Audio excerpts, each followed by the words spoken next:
Yeah, what do you want me to call you? And we're on the air right now. Oh, is her mic Okay, let off? me get it. I don't know. It's a him. Okay, I'm hearing my own. I gotta turn my thing off. There we go. Okay, I had to turn the sound off. I was like, did I make this private? I was like, oh shit, we haven't even started yet. It was a good warm up. Yeah, exactly. So, Charlie, can you hear us? Can you speak? Yeah, he says he has issue in browser not working. So I guess he just clicked the link. We'll see. I think Erin's coming too. Okay. So she had to be pretty or coherent. She's joking. And Somewhat coherent. somewhat coherent. Well, it looks like I don't know why. she's having a problem with her mic. Oh, What the I fuck? wonder what. I have like two different pictures. There's like that picture, and then there's the different picture in the chat. Mm-hmm. It's random. I don't know. Irrelevant. Yeah, well, it's funny. I Oh, have I have when a long time ago when YouTube got bought up by Google and they tried to implement that Google Plus thing, hmm. and so everybody got like this Google Plus account. Oh yeah, we all still have to have them, don't we? Yeah, yeah. Now we have to have them, but I tried to like follow these. Oh, she dropped out. One of these Oh, directions to try and delete my Google Plus account. So what I ended up doing was somehow creating two accounts.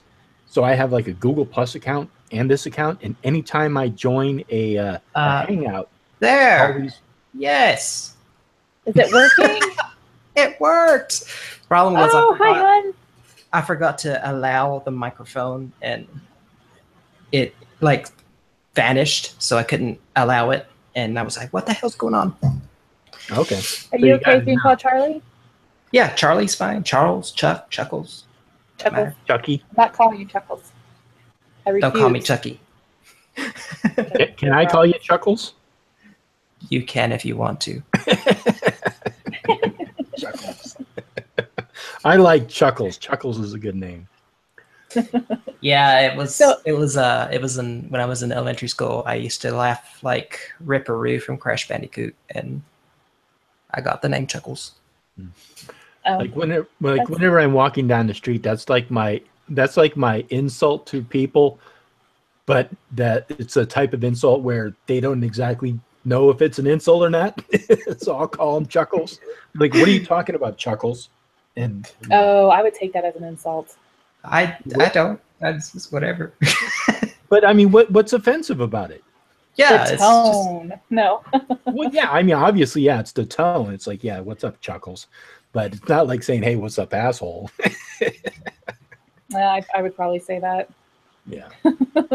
Yeah, No I mean, it's, confusion it's on how also I the feel. tone and the context. Yeah, I mean, of course, people know that they're getting insulted, but they don't know exactly how to react to it because it's not really like an insult. Mhm. That's it's why. like how do I digest this? Mm-hmm. Exactly. See, I wanted to talk to Hellbound because we were on a stream. We were with Esau and David on a stream that turned into when we were having a conversation about beliefs and things, and then it turned into this giant shit show of drunken shenanigans. Mm-hmm. And so, and David was kind of being rude, so I didn't actually get to have a conversation like I was trying. I wanted that to be this conversation with no drunken yelling. Sure, sure, that sounds fine. Insulting. Yeah, I mean, he was Yeah. he was kind of drunk, but I mean, I don't. I understand, because I mean, I have two circles. I have the circle of the pagan community, which I'm very much a part of, and then I also have this other circle of the atheist skeptic community, which I'm a part of. So understanding that I'm sort of in those two places, I understand that there's going to be questions, about various things. So I'm open and available to to try and explain myself as best as I can, and ask questions and answer questions and think about stuff, and really be open to it. So I don't mind if people ask me questions about it, you know. And David was a little drunk, but you know, hey, it was okay. I mean, I don't, my skin is not that thin. I don't get insulted by every little thing. Speaking of which, No, that little corpse logo, on. that little demon logo, looks like it's censoring your nip. Well, my nip's not showing, but it does.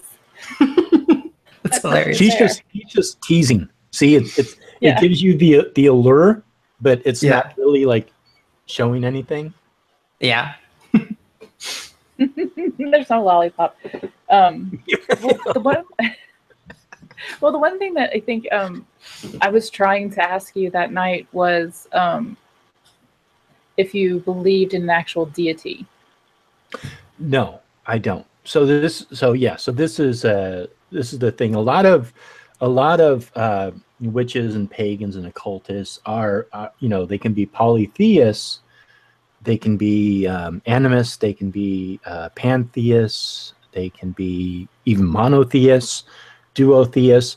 But I myself am not I'm an atheist. For a long time, I called myself an agnostic. And, you know, agnostic was one of those words where people kind of, you know, they felt like they were on the fence. And so now I call myself an atheist. But So- I don't view deities as like beings or separate beings outside of myself. The best way to describe it. In the which is supernatural world or something. What was that? I said in the supernatural way or something. No. Okay. So for an example, so a theist, a deity, is considered to be like a being. It's considered to be, you know, like a being that's separate from you, separate from yourself. Whereas I think that a lot of our pagan ancestors actually they personified things in the natural world. Like they personified the lightning, they personified the ocean, they personified sort of the natural world around them. You know, they personified the motherhood, you know, giving birth. They personified all of these various things. And I mean, we don't have accurate records of what they actually believed, but there's a lot of evidence to suggest that our pagan ancestors didn't actually believe that these beings, these polytheistic deities, were actually like living beings that have independent thought. And so you're saying it's like kind of like just anthropomorphizing just actual events or things that we didn't quite understand or couldn't quite explain. Yeah, exactly. I mean, you look at like the Greek pantheon, the Roman pantheon, and you can see it. I mean, it's like one giant soap opera. You know, all these gods are sleeping with other gods and going around stabbing each other in the back and doing stuff behind their backs. Even the Norse mythology is very much that way. So there's a lot of you know, they've really personified them almost as if they were human beings. And I think that somehow in the evolution of our mind, I mean, there was this great book, The Breakdown of the Bicameral Mind. I forget who it was by, but it was this, when man first heard, like, quote unquote, the voice of God in his head. It was when we made that distinction between our speaking to another person and then having our own internal thoughts. And they theorized that from this point is where they began to like hear spirits or hear God speaking in their head, but it's actually in our own mind. And it's sort of just kind of like how the evolution of religious thought sort of stemmed from. All right. So for you, personally, you have a strong belief in things that are tangible, or having control of those things that are tangible in your life? I have, yeah. I mean, I try to perceive everything as in the most accurate light that I can. But again, there are a lot of things that I just don't know the answer to. those things I try to keep an open mind to. And I hope you're not missing your train. Who is Sorry. that? let me mute myself. That's okay. You live next to a train station, huh? Yeah, it happens. It's so annoying. Because I remember you saying something like you believed you could control, and I might be completely wrong about this, but that you could control certain things around you, maybe supernaturally, or wishing, kind of putting it out in the universe and getting it in return, kind of. Yeah, beliefs. That's the concept of magic. Yes. So yes. So I believe that that I can influence and change future events using magic, but it's not to the point that you can cause something to manifest out of nothing. You don't like spontaneously cause something to create, pop into existence, like Harry Potter waving a magic wand. But there are certain some kind of a chain of events that you can influence to have an outcome become in your favor. That's that's the ultimate goal. Now, whether or not that's actually a psychological effect or an actual effect that takes place on the physical realm, that's open to interpretation. And again, it's not something that you can put under a microscope or measure or weigh or anything. It's very difficult to do that. There have been people who've tried to do it, but to no success. Let me get this straight. Is it kind of like The Secret kind of thing where, if you keep a positive frame of mind, certain events will tend to gravitate towards you? No, not necessarily. That's essentially what you're doing in what you're doing in that aspect is you are changing your own perception. So yes, you can change your own perception to see good in all things and try to keep a positive attitude, but it doesn't mean that you're not going to get robbed. It doesn't mean you're not going to get hit by a car. It doesn't mean that bad things are not going to happen to you. It just means that you're trying to keep a perspective of trying to see the good in all the situations around you, which can be beneficial. I mean, it helps you to kind of go through life if you keep a positive attitude. But I don't believe that just keeping a positive attitude is not going to prevent bad things from happening to you. Right. Okay, because I think that's where where kind of the stream went off the rails. Mm-hmm. Because that was the misunderstanding, was that by believing in that you could protect yourself from certain bad things happening. No. And that's when they were talking about Mormon underwear and stuff, and that's where my confusion came from. I was, like, is this real life? Exactly. Yeah. Yeah, like, yeah, that whole thing. It's like that, so it is just like, you still accept that bad things will happen, and that's part of life, kind of thing. Yeah, I mean, it's yeah, exactly. I mean, bad things unfortunately are going to happen to people. I mean, there's benefits to positive thinking. There's benefits to prayer, meditation, that actually do, calm yourself, help you to deal with certain situations.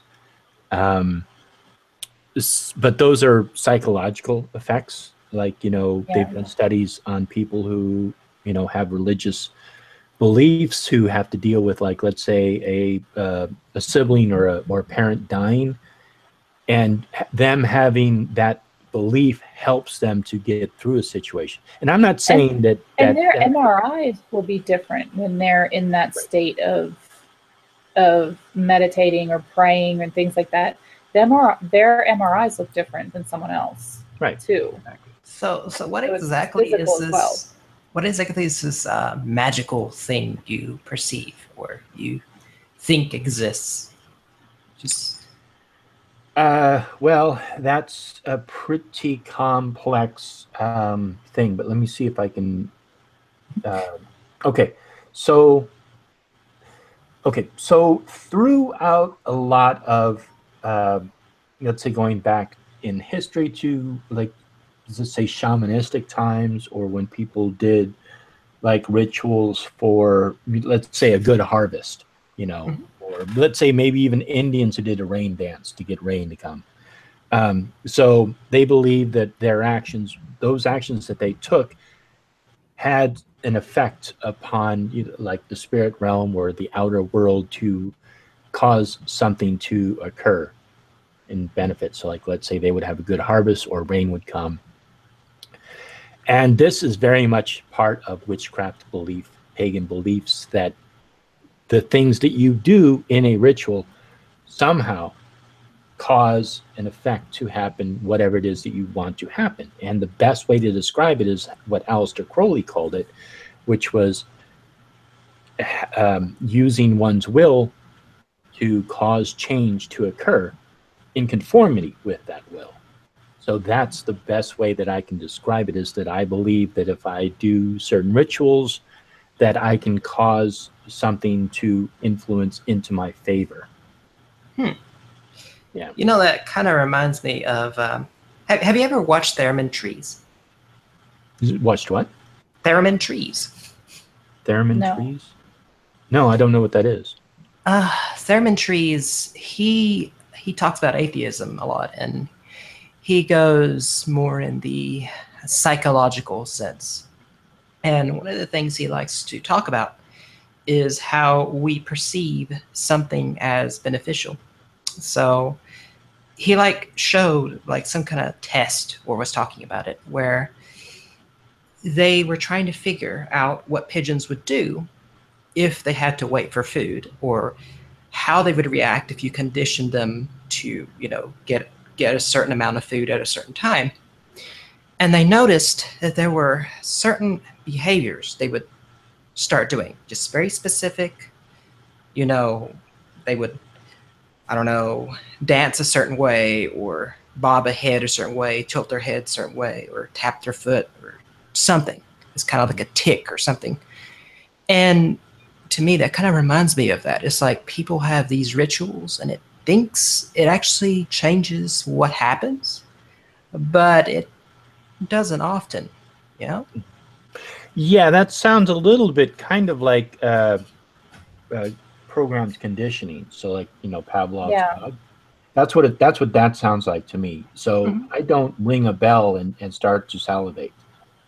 Well, it's not even that. It's like, okay, they wouldn't condition them to, I don't know, salivate. It's just it's just a certain behavior, and each of them were different. Each of them were different. It's almost like they were praying to the food god. You know, that pigeons. You know, yeah, pigeons. Okay. Yeah, if I can find the video, I'll give you it. Okay. So there was a study done where they were training pigeons to pray? No, their behaviors. Yeah, they were just their behaviors. They would like give them the food. Yeah. And regulated for the time. Yeah, and they started behaviors that we recognize as what you would call rituals or those kind of things. Okay, so the pigeons tried to, whatever they were doing to cause the food to occur, they would try to repeat to do that. Yes, exactly. Yes. Yeah, you see, to me that sounds like behavioral, I forget the term for it. It's behavioral training. You know, that's how I would perceive that. Well, it is behavioral, but it is behavioral training because you're training them to only eat at a certain time. Their aren't being trained. So the reactions to being only fed at this time every day, right? That's because you're not training them to have those ticks or to do those things that we would perceive as rituals. But you are training them to only eat at this time. So it's both. Well, it's kind of like, how, and, we're a bit more complex than pigeons. We link things to other things. We link rain to whether or not your harvest is going to be good this summer, and we pray and worship and do rituals for a whole bunch of different things than just food. There's a bit more than that. But to me, that kind of reminds me of along that kind of behavior. You know, when does this ritual, especially if it's inconsistent, actually work? Is it beneficial? Is it actually doing anything? You know? Mm-hmm. But it's not just a matter of if it physically happens. It's if you can meditate on trying to change something, and through learning that meditation, you learn how to calm yourself and control your breathing and your heart rate. Then you're still benefit from it. So you know. Yeah, there's lots of beneficial things to meditating. We need meditation, and we need to cope with the world around us, or else we'd be a bunch of people ridden with anxiety and doped up on antidepressants all the time. Yeah, which is not a good thing. Yeah, I mean, I think the line of maybe what you consider beneficial or evidence of something, it maybe isn't the standard for someone else. Maybe just the standard for someone else is that they feel better after doing it. Right. It's no big deal with that. It's just a thought that came to mind. Mm-hmm. Yeah, I mean, meditation is one of the things that's part of my daily practice, but that's more of just like sitting down comfortably and just really just trying to not think about anything. So I'm not like trying to cause something to, to change during the meditation. It's just a time to sort of calm myself and be able to focus my mind, because the best way that I can describe, like, let's say, being in a magical state is like, let's say you're an athlete and you're at the beginning of a huge race. Mm-hmm. I mean, a big race. It's a very important race. And so the only thing that you're focused on is just yourself and winning that race. You're not trying to think about all the fans. You're not trying to think about the noise. You're not trying to think about, you're trying to empty your mind and just focus on the task at hand. That's what you want to accomplish. And that is the best way I can describe magic to other people, is what you're doing is you're focusing your concentration on something that you want to occur to happen in your life, and through that you hope to influence the things around you so that certain doors open, certain favors, certain everything kind of falls into your favor to get and accomplish whatever that goal is. Now, whether or not you are actually just psychologically tricking yourself, that's a possibility. It can be just that. However, the experiences that I've had, they've seemed to have been rather consistent, but it's not always consistent, and you can't like measure it and say, oh well, this only happened because of this, because there's chains of events that would happen that you can't really you can only kind of explore that chain of events to a certain point, and then after that you just can't explain it anymore. It's kind of like, I don't know if you saw that video of this tire that just comes out of nowhere and bounces and hits this guy. Yeah. That's kind of like the reverse of it. It's like, it's kind of like reverse engineering. It's like, okay, all of a sudden this tire comes out of nowhere and just hits this guy directly in the head. It's like, that's awful. That's really bad luck. I mean, so do you believe, like you're trying to, do you believe in black magic? Is it black magic? Is that the correct term? That where you could curse somebody or cause them harm? That's kind of what our culture describes as black magic. But I mean, okay, so if we're going to give magic a label, let's say it's electricity. So you can use electricity for whatever you want to do. You can use electricity to power an iron lung to keep someone alive, or you can use electricity to fry an inmate, from death penalty. So that's how I would view magic, as electricity. Whatever you're using it for determines whether or not it's quote unquote black or quote unquote white, good or evil. I mean, it still stems from the monotheistic Zoroastrian concept of a deity and anti-deity. Are those people? Well, are those people who are on the darker side of it? Are they able to create change for someone else? I'm sure they probably believe that they do. I'm sure they probably believe that they can. Do they Yeah. believe that they do like you believe that you do good things? Yeah, probably. Yeah, probably. Okay. But I mean, I don't believe that I can influence anybody who has a greater will than I do. That's what it comes down to. Like if you tried to curse someone and they just have a greater will than you, it doesn't matter if they're a magician or not a magician, then you're not going to be able to influence them or have bad things happen in their life. I mean, you could do a curse for somebody or do a curse against somebody and suddenly something bad happens. It doesn't necessarily mean that you were the cause of it. I mean, if you wouldn't have done that, it might have happened the same way. So you sort of have to take into account that just because you do something doesn't mean that it necessarily will take place.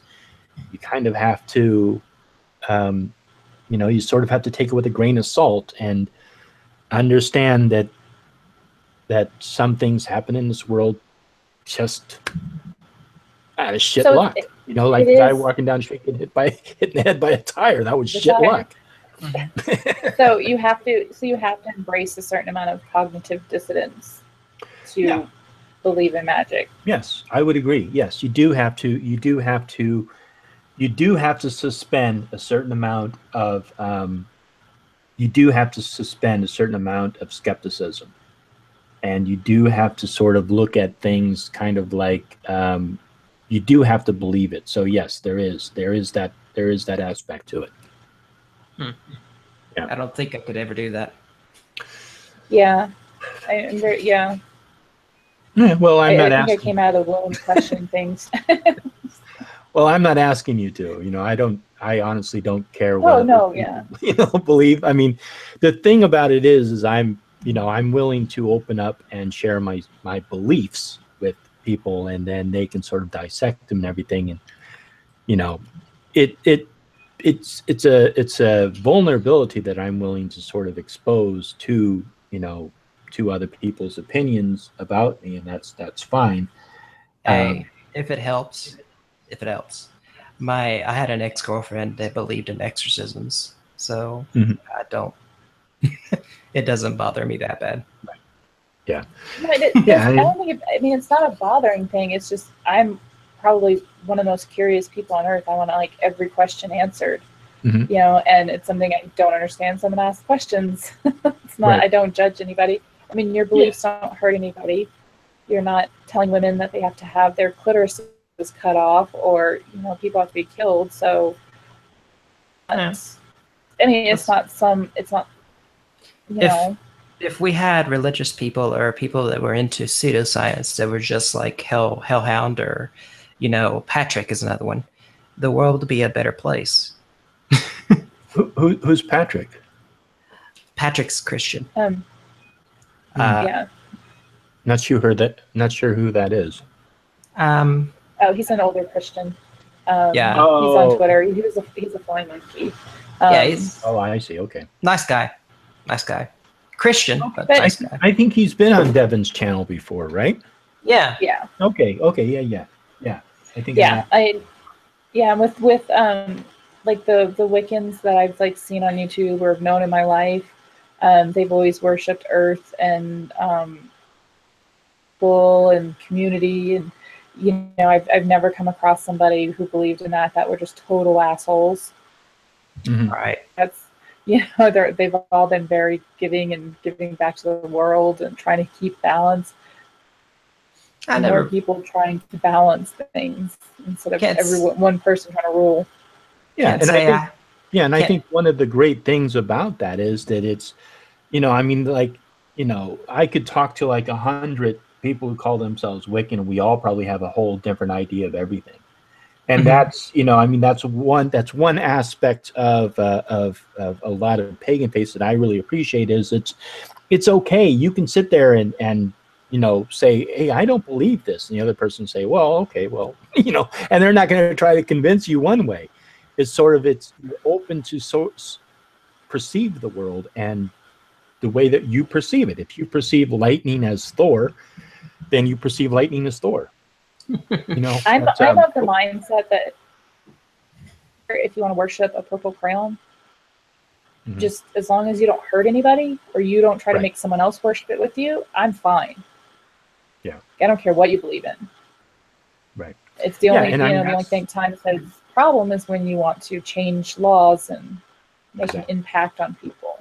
Exactly, and I agree with you.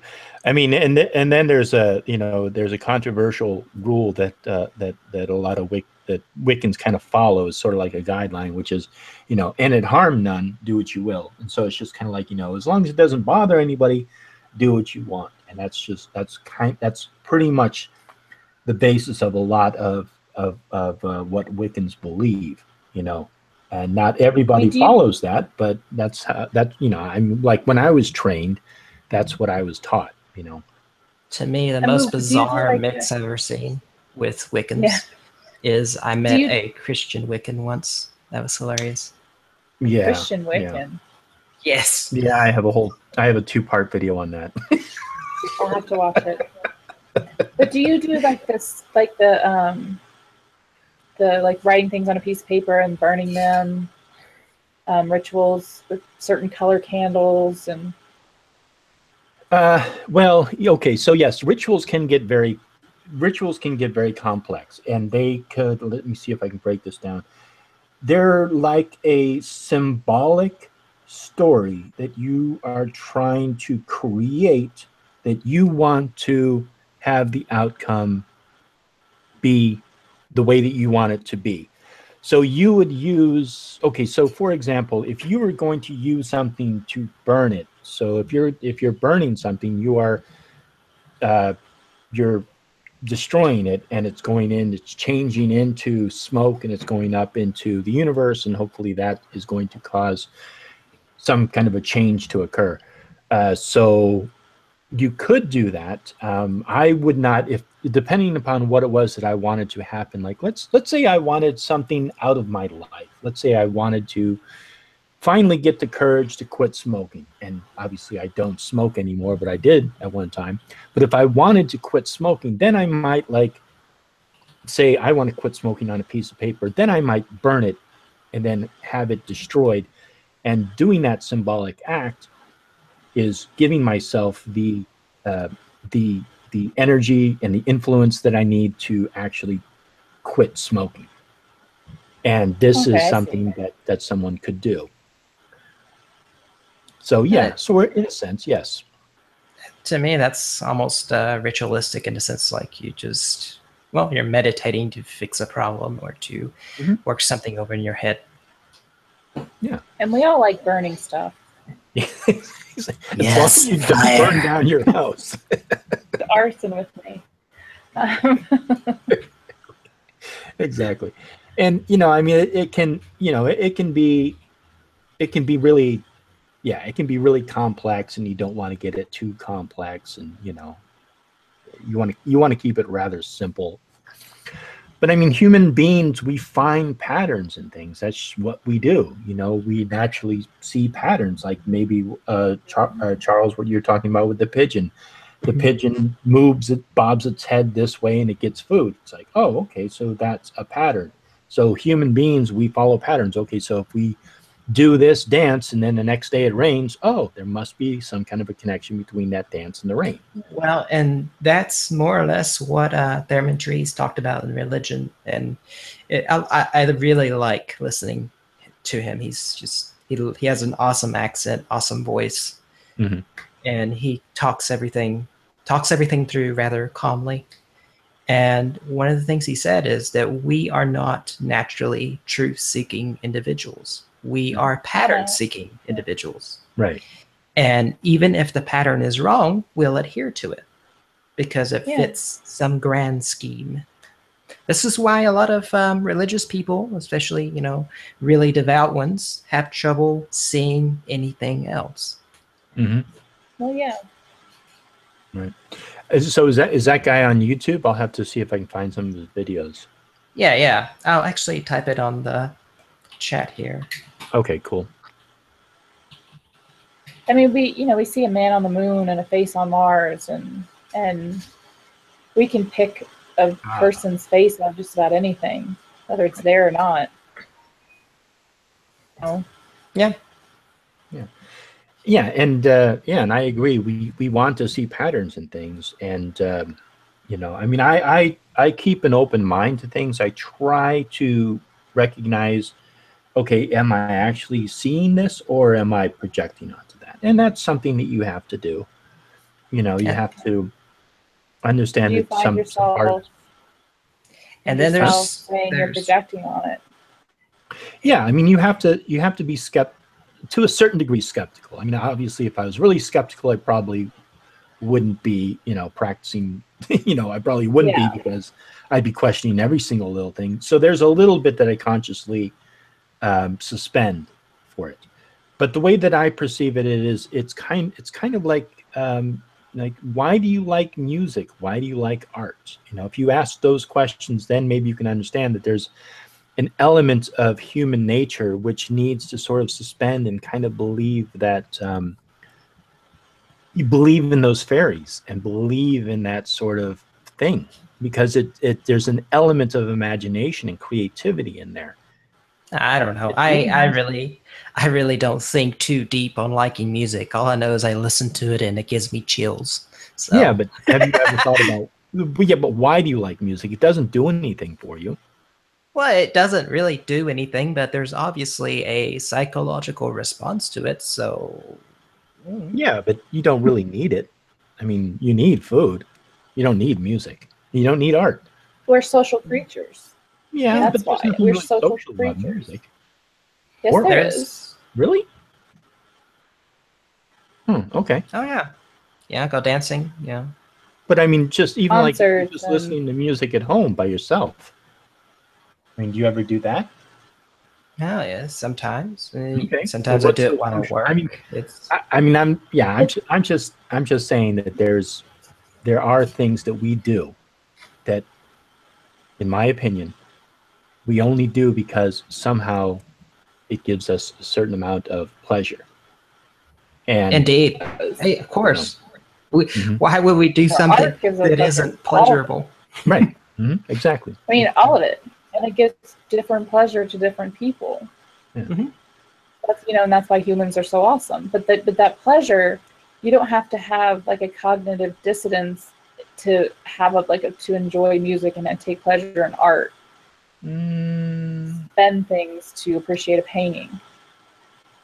Or like the color blue, or just it's just just is. You don't have to explain it away or imagine some grand magical scheme. At least in my little mind. Yeah, Yeah. I agree with you. I don't think you have to, but I think that is something to definitely think about. I mean, Oh yeah, it's definitely something to think about. It's something science should even think about. Those are questions we should be asking too. But Oh, I'm sure they've been asked. We just haven't Googled it. well, we haven't Googled it. That we haven't exactly understood why. And we're still learning. I mean, We're we don't still we don't understand what consciousness is, so we can't understand the why behind a lot of things until we know why we are the only aware beings. Mhm. Consciousness. Yeah. Until we figure that out, a lot of that will be a mystery. Yeah. Yeah. And I mean, a lot of early occult philosophers, and I'm talking like 15th, 13th, 16th, 17th century, were the ones who led to Sir Isaac Newton splitting color and exploring gravity, and a lot of occult philosophers began to look at the elements, and then created the periodic table of the elements. Alchemists led to alchemy. Astrologers led to astrology. Physics, math, definitely. Do you So believe a in lot of, astrology? huh? Do you believe in astrology? No. Okay, No, good. I don't believe in astrology, because I understand it's like the world back then. You see, astrology, they believed in a not a heliocentric, the shoot, what's it called? Oh, I had a brain fart when you said heliocentric. Yeah, it's the Earth geocentric. centric. Thank you, geocentric. Geocentric thing. Thank Yeah, you. a geocentric worldview. So essentially, all the planets went through the various houses, which are star formations in a circle. And then when a planet went retrograde, it's not actually going backwards. It's actually our perception of, like, for example, when Mercury goes retrograde, our perception on our planet, when we're looking up, we see Mercury moving through a certain sign, and then all of a sudden it almost seems like it stops or goes backwards. Nowadays, we understand that we don't live in a geocentric model of the universe. We live in a heliocentric. So we are traveling around the sun, and all the planets are also traveling around the sun, but the distance of each one is slightly different. And we understand that when a planet actually goes retrograde, it's not really going backwards. It's actually just our perception on the spin of the Earth. So astrology is based upon this is a very complex answer, I'm sorry, but astrology is based upon a geocentric belief in the world, of the universe. And that's why wouldn't it be? I mean, back then we didn't have the technology to understand that we were not we weren't the center of our universe, our solar system, or even the universe. Even we didn't understand that, so we assumed that the stars were going around us. Yeah. I mean, there's evidence for, like, Archimedes understanding that the Earth was round, and then chances are probably then the moon is round, and the other planets that we could see with our eye were round. And so they probably did have the concept of a heliocentric worldview, but especially when the church became prominent and God created everything, so and the four corners of the earth, right? And then also he put the stars into motion, so then we became the center of our universe, and that's pretty much how it was. And then obviously we know about Galileo and all those people who were basically jailed for heresy because they disagreed with that geocentric model of the universe. It didn't fit their pattern. Right. Exactly. So, I mean, the whole reason why I went down that rabbit hole was just to say that a lot of occult philosophers, which influenced paganism and especially witchcraft and Wicca, it comes from the occult. So we're used to looking at the universe in a different way, looking at things in a different way, suspending a little bit of skepticism to be a little bit more creative in things without kind of going over too far the deep end and falling off, which I think some people can do with their beliefs. So you have to keep temperance, I was going to ask you, because I figured you would probably know, but because you're older, like my age, right? Huh? You're in your late 30s, right? Oh, no. Thank you, though. I appreciate that, Annie. No, I'm 50. How old are you? I'm 50. Are you 50? Okay, so you remember really well. Okay. So do you remember Panic with Crime, early 90s? The what? Do you remember the satanic crimes and everybody linking every crime? Oh, yes. Yes, the satanic panic of the 80s. Yes, I remember that. And with that,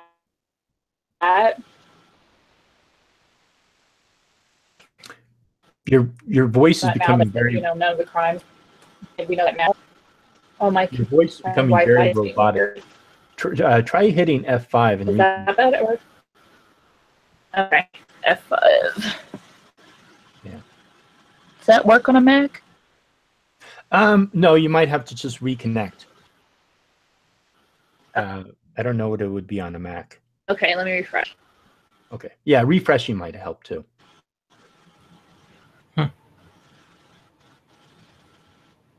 Is she still there? Is that better? Yes, it is.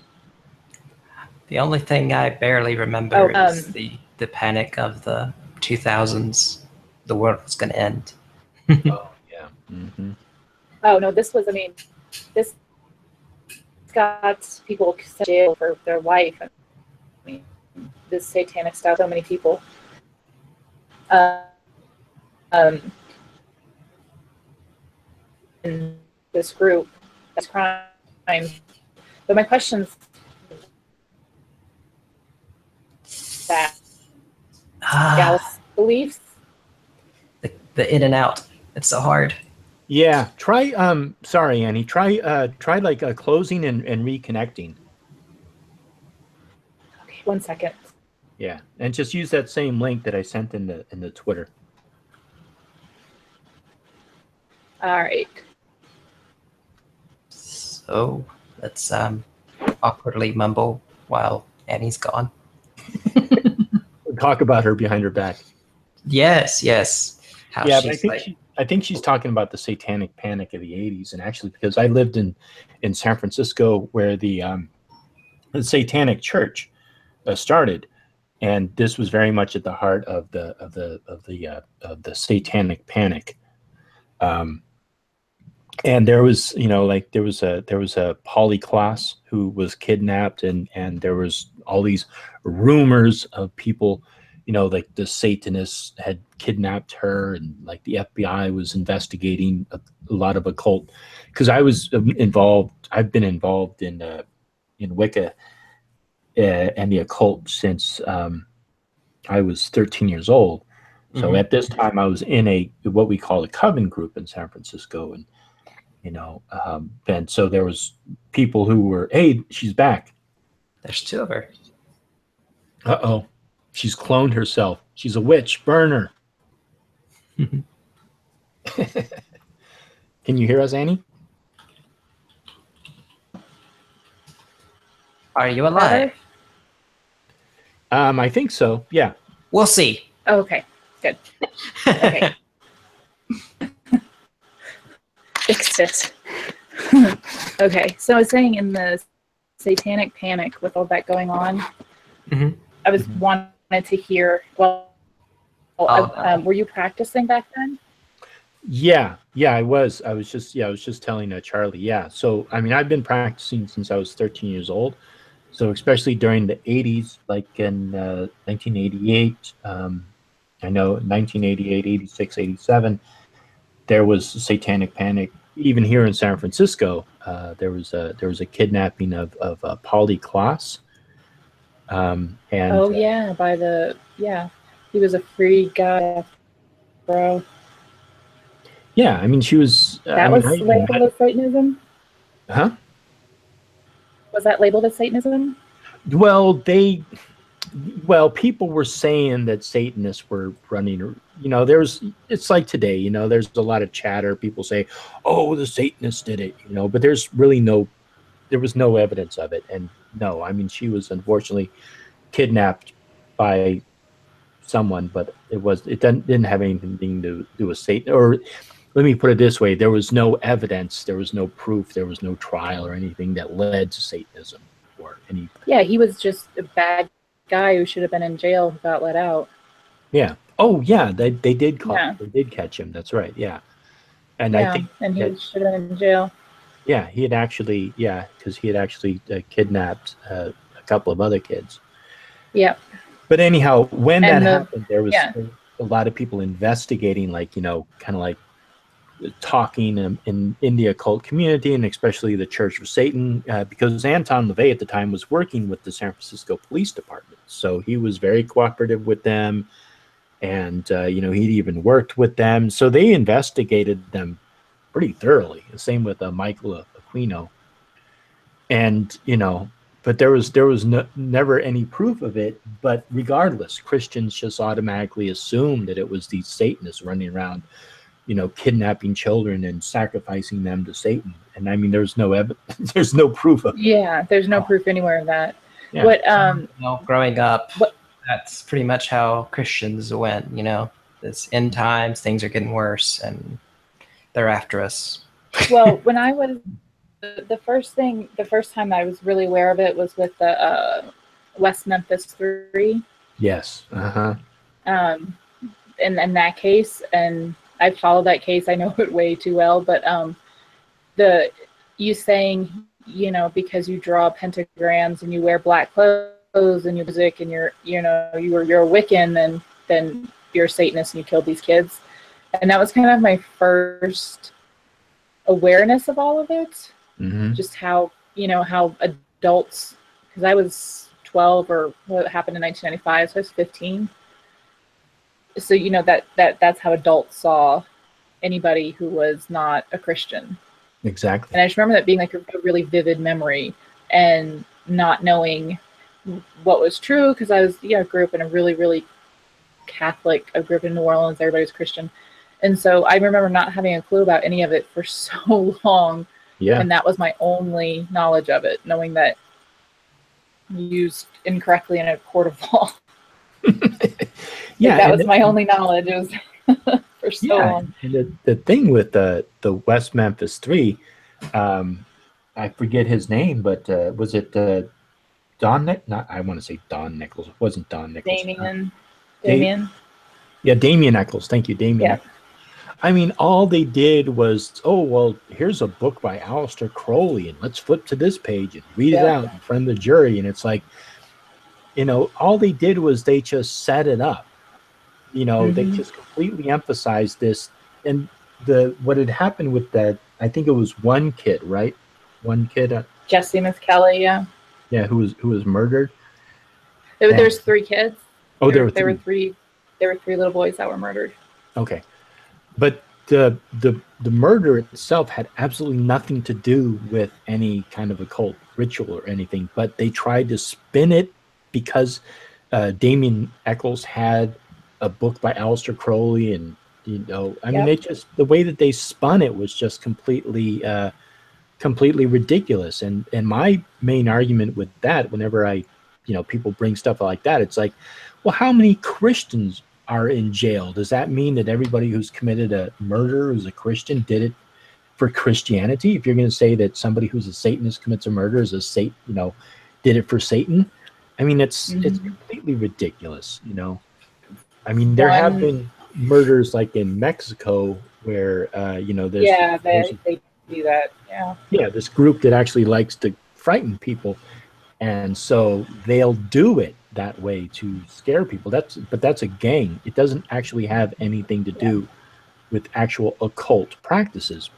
Like, And the police in West Memphis paid a couple people to say they went to some occultist party or something, and they saw them performing these rituals and drinking blood, and there wasn't a single piece of physical evidence that said that those kids actually killed them.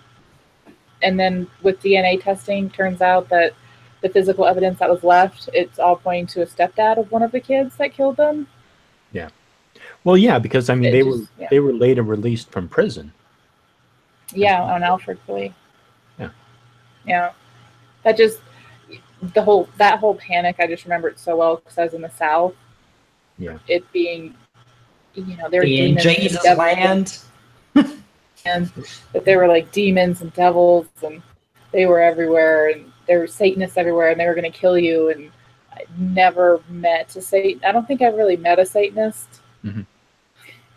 They are. So certainly they're in small towns waiting to kill your kids. Yeah. That's pretty much anywhere in the South. At least that's where it was, where I'm from too. Yeah. I mean, they're everywhere.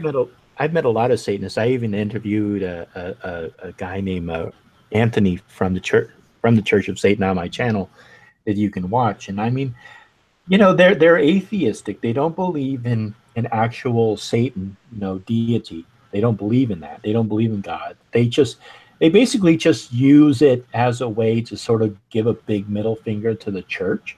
I mean, that's what the whole Church of Satan was about. It was just kind of like a big middle finger to the church, and they would make fun of it by worshiping Satan, and that's what they did.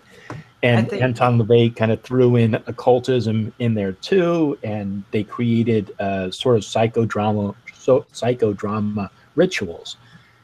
But that's what they did. But they don't actually believe in any kind of like an actual being. And I'm not even sure, but aren't there rules about not hurting people and not killing animals and Yeah. I know anybody when anything makes news where animals are sacrificed or something like that happens on Twitter, the Church of Satan will say we had nothing to do with this. Yeah, exactly. Yeah, and I mean you can go to their church. I mean, you can go to their website, and they have a whole list of things. And yeah, I mean because people always accuse them of sacrificing animals and humans and stuff like that, and babies, and there was something on YouTube about how if you scare a kid to death, like right before you kill them, and drink their blood, you get their energy from it. Just ridiculousness. It is. Yeah, that's how my channel started. Was I started like watching some of these videos on. Okay, so I'll give you a little brief story of how I came to YouTube, but I came to YouTube just kind of like that because I came across this pagan community on YouTube, and I was like, oh, that's cool. I want to get involved, and so I started watching some videos, and there was a lot of videos about how to practice Wicca and how to practice witchcraft, and candles and all this other stuff that I was like, oh, okay, there's nothing I can really contribute to this. It's already out there, I'm not going to be able to teach anybody anything new, and it's already inundated. But there was no video responses people were making to a lot of this satanic panic nonsense. And so I started making videos responding to these idiots who were saying all of this crap. And because I have intimate knowledge with it, I was able to, like, they would say, like, for example, they would quote something from a lady named Helena Petrova Blavatsky, who was part of the New Age movement that started in like the 1800s. And, so I was able to understand what she was talking about and able to refute their arguments that way, saying, no, actually, H.P. Blavatsky said this and not that. So that's how my channel started, because I was able to actually respond to a lot of this bullshit with knowledge of it, Yeah. And yeah. So yeah. I come across a lot of religion in life with people and families and stuff, and they all tend to see people like you as evil. Like, just, does that ever get to you? Does that bother you that that's how assume you are without ever knowing you or your beliefs? It really depends. It really depends. Sometimes it does. But I also understand that they don't understand me. They don't really understand what is Wicca. They don't understand what is the occult, what is a Satanist. And so it's easier to sort of kind of like create imaginary things about somebody. I mean, look at my icon. My icon's a devil, and I call myself Hellbound Heathen. And I mean, so I sort of put it out there, to kind of confront that superstition. But if they actually got to know who I am and what I believe and what other people who follow a similar path that I do, we're pretty much, we're not evil people, But occasionally I do come across somebody who's just like, it's like no matter what I say, they have a counter argument for it. Like they'll say, oh, well, Satanists want to, kidnap babies and kill them because it gives them power. And I'll say, well, what ritual is that? Where does it come from? What occult book says that? And then say, oh, well, Aleister Crowley said it. And I'm like, no, Aleister Crowley did not say that. He said that, the perfect intelligence of a young child was the best for this. But what he was actually talking about was, losing one's ego to it, and and spilling, spilling the life was, coming, ejaculation. So just quote mining. Yeah. Right, exactly. And quote mining. And so then they say, well, it's part of the Freemasons. I'm like, well, what are you talking about, the Freemasons? Why would the Freemasons want to, kidnap babies and kill them for some kind of a power? Oh, it's because to take over the world, it comes to the Illuminati. And so I'll just continually follow their argument and then just try to get them to see like how ridiculous it is.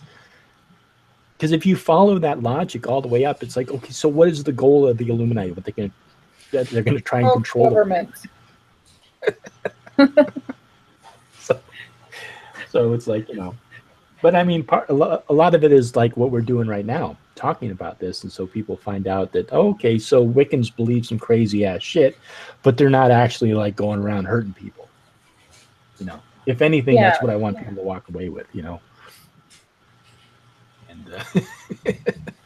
because I it's mean, like people. atheists. They even say that atheists, don't care, and they kill babies. Have you ever heard Yes, they eat yeah. babies, and Yeah. because the taste of the baby is so delicious.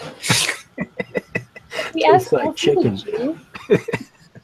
People out there that literally want me dead just because I'm a Jew, and they hate me, and they think I'm part of some Illuminati conspiracy. No matter how much I can say I'm not, Right. because I'm a Jew. And so, like the way people speak about Wiccans is the ignorance is kind of with that too, like on the same level. It's all just a big conspiracy. Something. Yeah, and then I'm sure you're familiar with this, Annie. There's the whole Zionist conspiracy. Yeah. That the Jews are trying to take over the world. And I even had this guy like come onto my channel, and I think there was this video I did about debunking Freemasons and the Illuminati, and we were arguing back and forth, and I was refuting his arguments, and he was like, "You must be Jewish. I know you're Jewish." And I was like, "What the?" And so I responded to him. I said, "It doesn't even fucking matter if I am Jewish." He goes, "Oh, see, now I know you're a Jew." And so it was like that was the ultimate thing of the argument, was because I was Jewish, he couldn't trust me anymore. That's what people say to me all the time. So I was like, okay, you're just an anti-Semitic bigot. Yeah. And I just like completely deleted him from my channel. Yeah, I get that all the time. That as soon as they find out you're a Jew, you're untrustworthy and you're part of it. And what are you a part of? Who the fuck knows? But you're a part of it. And you know these things, and they're secrets that that no one else knows. And it's about the Rothschild and little banks, and they own all the money, and it's endless. It is. Don't understand it. Have you ever, Annie? Have you ever heard of the? I think it's the. Oh shoot! It was the Russian. It was some kind of a Russian pamphlet or something. This is like right before World War II or World War One. I think it was from like 1908, but it was this supposedly this pamphlet that from Jewish meeting that they were like to take over the world, and like Henry Ford even believed it, and you know what I'm talking about, right?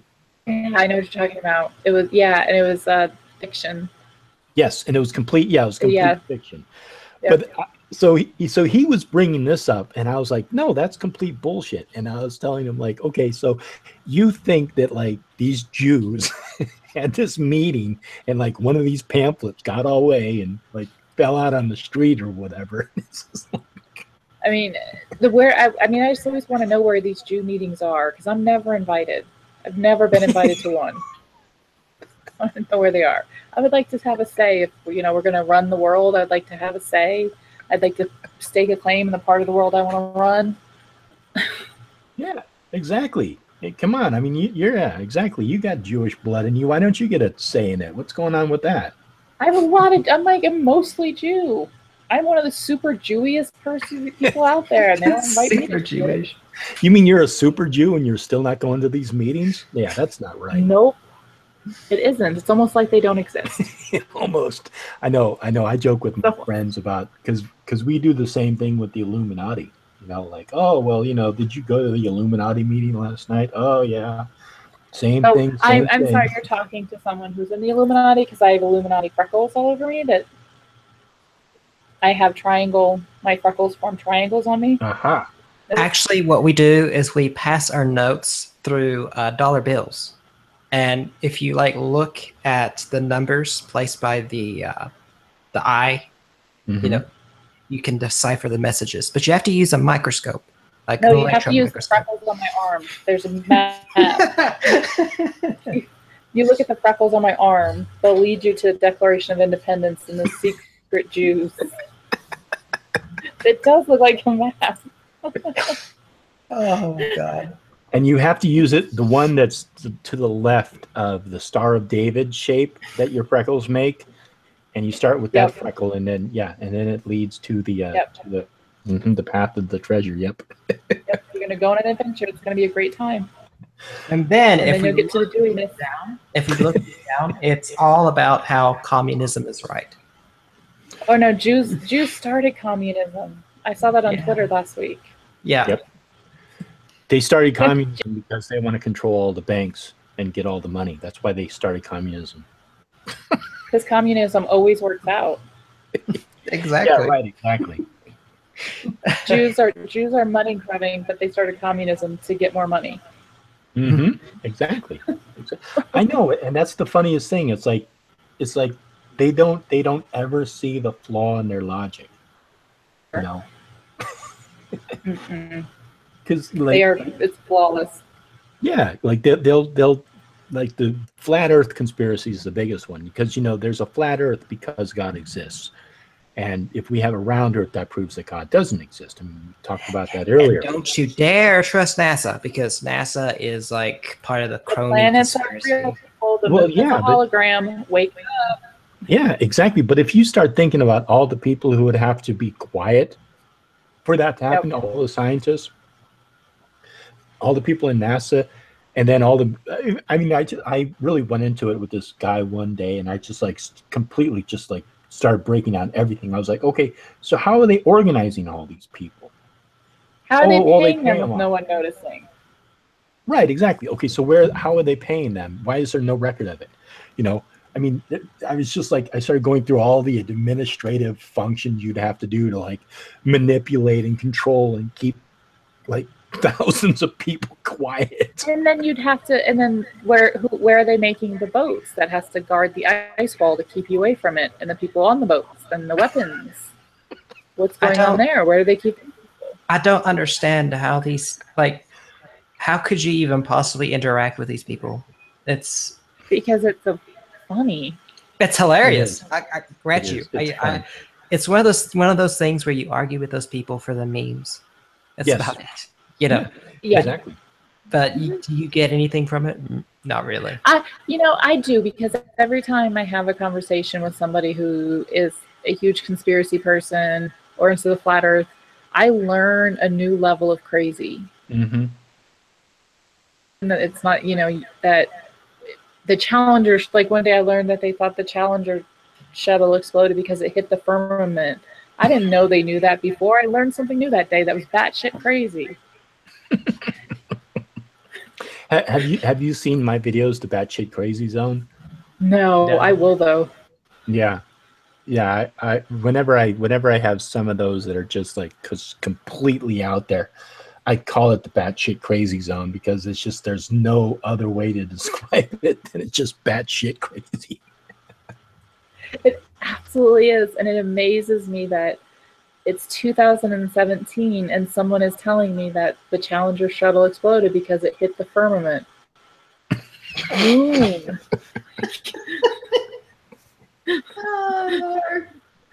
And they're serious.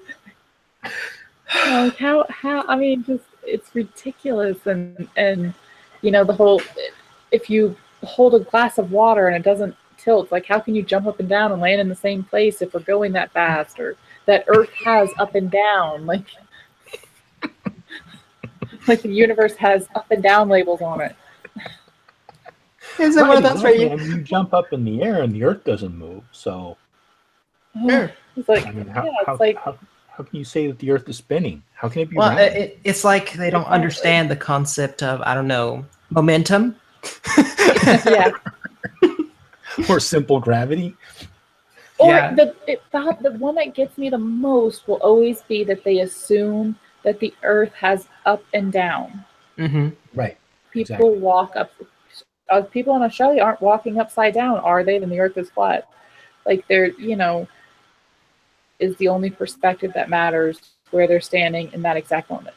Well, the way to think about it is we live in a 3-dimensional axis, right? We have the X, Y, and Z coordinate. Mm-hmm. And we're always below somebody or above somebody. It's all a matter of perspective. Yeah. Mm-hmm.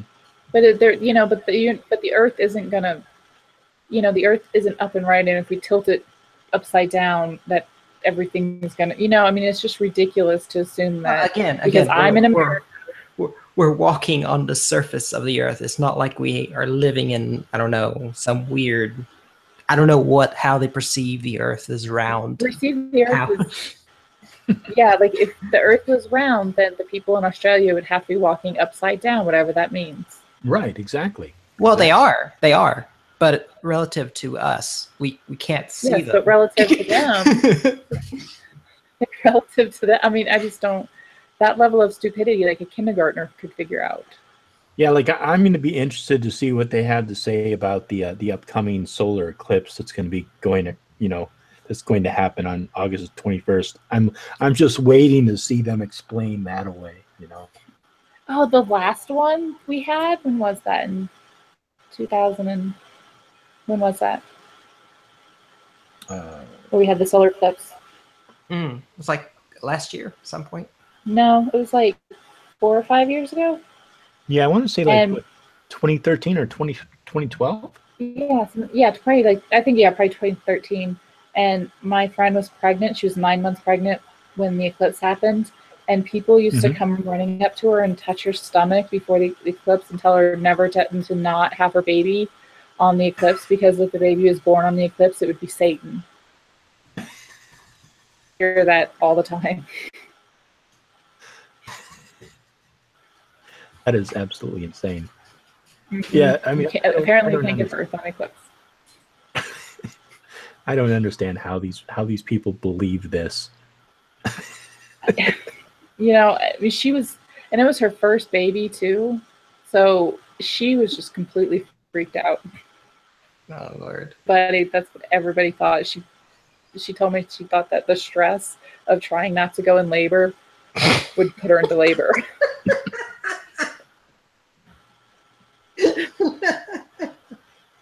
So she wouldn't have the baby on the solar eclipse. She had to wait like 5 minutes. She had the baby like 2 days later. It was just that was just what everybody kept telling her. I guess the craziest thing I heard was my brother. He once said that a woman cannot can food during her menstrual cycle because it would go bad. Ooh, are you Italian? She can't what? She couldn't can food during her menstrual cycle because she couldn't can food. Yeah, yes. That's like an Italian thing. Wow, really? Yeah. Well, apparently it's a Southern thing too. Oh yeah, I've heard that. In like Italian culture, you can't make tomato sauce if you're on your period. Yeah. Well, yeah, and women can't enter church when they're on their period, right? No, never heard that one. I don't know. I don't think they can. I think in Islam maybe. I think it is in Islam you can't do that. Like if you're impure, dirty during that time, you can't enter a mosque or something to that effect. I mean, if they're so strict about it that if you have sex and the husband thinks she's off her period but she really isn't, he has to like trim his pubes or something and bury them and. It's just I know it's just completely ridiculous. Ridiculous things, yeah. Oh God. But yeah, I mean, sometimes like I've like there's this channel that I used to always visit all the time. It's called Now You See TV, and I do a lot of video responses to them because they believe, I mean, every fucking conspiracy theory you could possibly imagine they believe in. There's a group of them that there's two groups. There's the flat Earth group, and then there's the non-flat Earth group. So, but both of those two groups believe that in the Illuminati, they believe that the Freemasons are behind that. They believe that Satanists are behind the Freemasons. Freemasons are actually worshiping Lucifer, and the whole purpose of all this is to bring the end of the world. And you know, there's like there's Nephilim in there. There's reptiloids in there. Like, oh God! Can we talk about the reptilian people group? Yes. Yes, I mean it gets so fucking deep. And there's this one guy, William Schnobelin, who I do all these video responses to. This guy claims to have lived off of human blood for a year and a half. God. And he's serious. And he's serious. And he was also a member of the Illuminati. And he was a 93rd degree Freemason of the Scottish Rite, of the Palladium, which is, if you know anything about Freemason, actually doesn't exist. This sounds crazy. Yes. So Okay, he's like, the Reptilians, it's a religious group in Canada. Do you know what I'm talking about? oh, what's the name of the group again? It's like Reptilia. God, if I can't, I remember. It's in Canada. And they were the ones that they claimed to clone the first human baby, way back in the day, and they were lying. Uh-huh. I don't remember the name of it. They just did something weird recently too. Someone has to know. Somebody. I don't know. Somebody in the chat, please Google it for us. Yeah. Canadian Church believes in reptilians. They believe that UFOs came down and instilled the knowledge in us to make us advance. Oh, that's okay. Okay, that's okay. Yeah, that sounds about right. That sounds like something they believe. Isn't that sort of like Mormonism? Lianre. Lian. They're the Raelians. Yes. They have a Star of David with something else in it, and like a swastika and a Star of David. Oh yes, yes, and that also is the New Age, the lady I was talking about earlier, H.P. Blavatsky, the Theosophical Society. That's their symbol too. So those two. The only one I see is the only thing I see is the Jesuit Ninth Circle Satanic Cult. Oh yes, the Circle of Nine. Yeah, something like that. Yes. Yep. Yeah, yep. The world elite are in that. Like the Queen Elizabeth was because the murder of Princess Diana, that was a whole satanic ritual.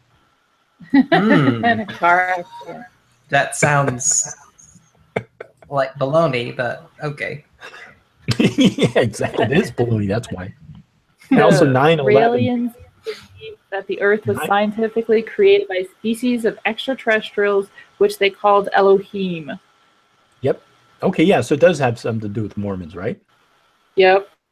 Members of species appeared human when having personal contacts with the descendants of the humans that they had made. And then they purposely misinformed that they were angels, cherubs, or gods. Messengers or prophets of Elohim include Buddha, Jesus, and others. Thing. Elohim. That sounds like a devil. It's Christianity with aliens. Yeah, because I think Elohim was supposed to be isn't it a Hebrew word? It's one of the titles for God or something? Or am I thinking of something else? Nope, you're right. Elohim is one of the names of God in Hebrew, in the Hebrew Bible. Yeah. Or so it could refer to like a group of them. Yeah, so they'll like give, because obviously when the Talmud or whatever was translated into what, Greek or Latin? I think it was translated into Greek first. I don't know. Anyhow, when it was translated, instead, like all the various titles that they gave God, they just translated them over. But actually, in the Hebrew Bible, there's all various. Depending upon what the context was, they referred to God in a certain. They never gave him like his true name, but they referred to him as like Lord or whatever. All these various things. Jehovah. Yeah, right, exactly. Like, and each thing would mean something else, like the all king or the overlord or whatever, but they never used his real name. And then I guess that was supposed to be Yahweh. Or, What is his real name? huh? I think isn't Yahweh supposed to be What his is real his real name? name? Yeah. Is that it? Is that the final? I think so, but you can't. But you know, Okay. because in Hebrew it's actually YHWH or something. Yeah. So that is that's the agreed upon final version. I guess so. See, Unless you're Jehovah's Witness, and in that case, you believe that the true name of the Lord is Jehovah. Right, exactly. Then the other thing just gets thrown out the window, and those are all blasphemers. Exactly, and I think the reason was like when they like came together to decide what was actually going to be put in the Bible. There's like several different versions of what they wanted in there, and they just kind of just threw them all together. Yeah, and then like if you go back to the well, you had the first Council of Nicaea back in what, like 300 something, and then you had the Yeah. King James version of the Bible, which came about, and the King James version of the Bible, they just kind of like he sort of like is threw everything in there, and then King James just completely twisted everything and made women out to be evil and changed all the things to be, because King James is so superstitious about witches. yeah. And yeah, but yeah, I mean Read a those. thing.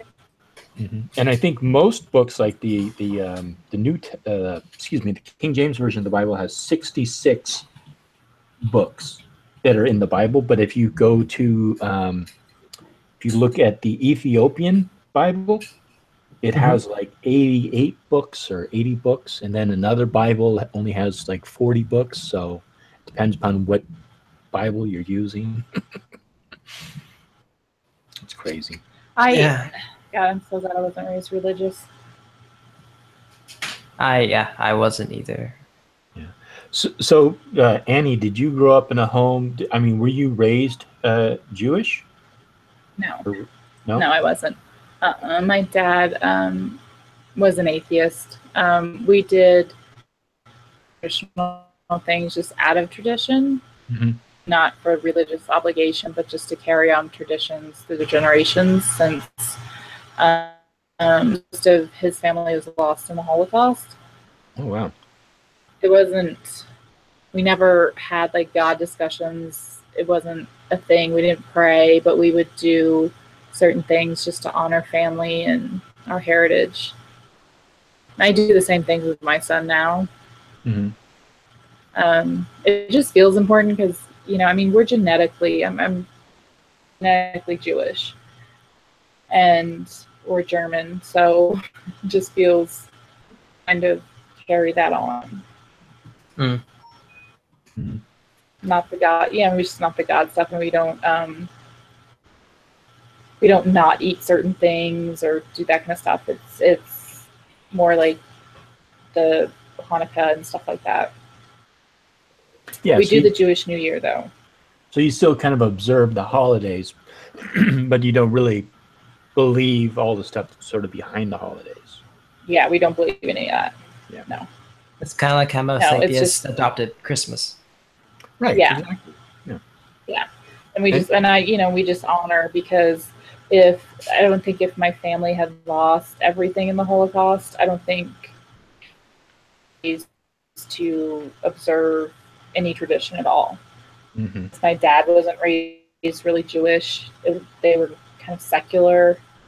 Parents were secular, so raised with any of it happened.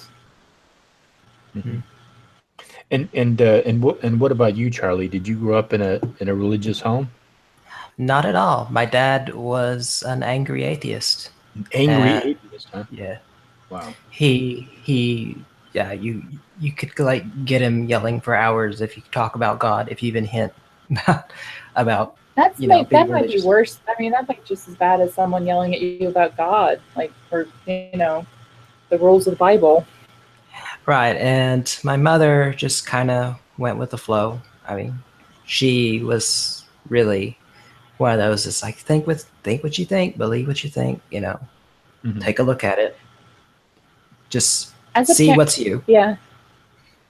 And since then I kind of just grew up kind of agnostic, and then I fell into the atheist YouTube stuff, and I thought, I really am just truly an atheist. So Mhm. See, as a mom myself, I took my kid and I gave him options. I explained, gave him, and I would read, those like storybooks before bed about God and stuff. Mhm. And as he got a little bit older, I would read like Stephen Hawking books to him, and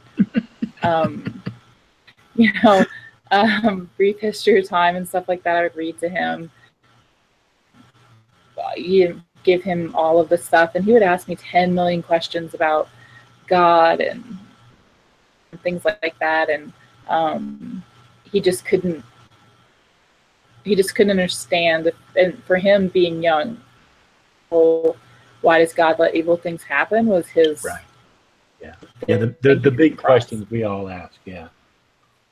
He finally got to that age where he was like, okay, well, why is there war? If this God is loving, if this God loves me, why are these kids dying? And when that conversation happens, I think that any resemblance of a belief in it. Yeah, because that's why priests will tell you to have faith. Mm-hmm.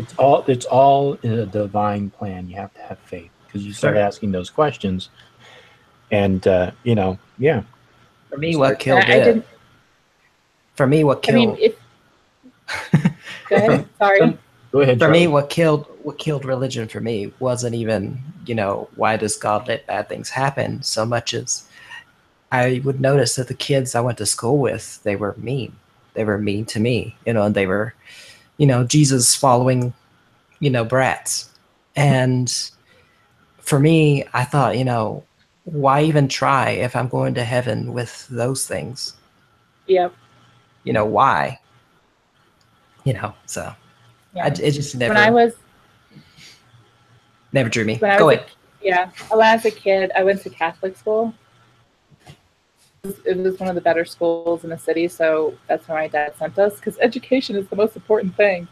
And and I went to a Catholic school, and there was a girl who was kidnapped and murdered. Mm. She was like a grade or two behind me, and we had to go masses and pray for her. And we got back from one of the masses and went into the class, and I asked the nun, well, and said, well, of course she's in heaven. She was innocent. And I said, well, what about the guy who killed her? Yeah. Will he be in heaven? And she goes, only if he repents. And I said, so she's in heaven with God, and then the guy who kills her just has to say he's sorry, go to heaven too. And that was it. You get the whole Etch-a-Sketch thing. It's like they can do whatever they want. It's a matter of convenience. Whatever is socially convenient for the Christians or the Muslims or whatever is socially convenient for them is what they follow. And once you see that, it's just, to me, that's the nail to the coffin. Oh yeah, like it just trying to explain some woman, she was a little girl, rape and murder away with figure out how both. We don't have to understand it. God's got it figured out. Was just not enough for me. Yeah. For what she went through. Yeah, because that's one of the things that that's my strongest argument with somebody who's a Christian. It's like, that's so unfair that somebody basically can live a horrible life, murder people, steal from people, treat people like crap, and then right before they die just say, oh, I repent and I'm saved. Mm-hmm. Yep. And then that's it, and they're basically they're kind of like their whole sins are wiped away. But you could do that multiple times, and supposedly in God's eyes or whatever, that's okay. So you could just keep repenting, you could keep sinning, do these sins, kill people, and then keep repenting. It's just like there's no actual there's no actual punishment for committing sins, because you just absolve it. You just say, oh, I repent my sins, and it doesn't, you don't even have to really mean it. You can just do it. You know, and that's the thing that really, that's the one of the things that really got me. I was lucky because I grew up in a home where we were not religious at all. We didn't, you know, it was very secular. There was no real religion. We didn't have a cross on the wall or any symbol of anything really. And you know, we observed the holidays, Christmas and all the things. And my mother, later towards the end of her life, she became a Catholic. But the closest that we were to any type of religion that I remember was we went to a couple of Unitarian churches. So okay. Well, I grew up in the same neighborhood as David Duke and his family. Wow. So pretty religious. Yeah, so I mean, that just gives you an idea of like what I was. So I can picture his kids at school being like, "So you're the Jew." Well, thank God his kids were like 10 years older than me. Yeah. Yeah, we weren't allowed to go around them, so we weren't even in the same school at the same time. Thank fuck, because just a terrible family. And when I was 12, they elected him to be a representative from Louisiana, like full knowing he was a Klan member, and they elected him. I remember my dad coming home from school when it happened, and my dad just kind of shaking his head, and he's like, "It's just a disappointment in all of humanity." It just that's so vividly. They elected him. Oh, yeah. Yeah, I'm very much for a secular government, period. It just has to be at this point. Secular government. Yeah. There's no room for it. Yeah. I mean, what religion are we going to cater to? I mean, it's just enough. Yeah, exactly. And then, you know. But I was not taught, first I said in school. And I was taught the basic minimum of evolution in school. My dad had to teach that to me. Oh, wow. Oh, I was taught the basic minimum. I learned my evolution basically from Discovery Channel. For me, the gist of evolution, what I got from it was a little. I think she was a dwarf, actually. She was just a little science teacher, and she was like, "Yeah, this is evolution. Some pictures. I don't really believe it. I don't believe we came from monkeys, but you know, this is what you're supposed to know." Yep, that's how mine went too. And my sex ed class was don't have sex until you're married ever. Yep. And then my dad was a single dad. He's the one who had to sit down his two daughters on them talk and putting the condom on the banana and then explaining STDs to us with like picture books. Oh, wow. Like how ovulation works and how you get pregnant, you know, like going over it. My dad had to do all of this stuff because the schools refused to teach it. Yeah, but hey, I mean, at least he taught you. I mean, that's. Yeah, he didn't want us pregnant. That was his only goal for his two daughters were we don't get pregnant, or unless we want to get pregnant, we get an education and we stay off the stripper pole. His wish. Stay off the stripper pole unless you're really, really good at it. You make a lot of money. Then it's okay. Or like, and this fourth would be don't flash your tits at during Mardi Gras because I know everybody and I'll kill you. Yeah.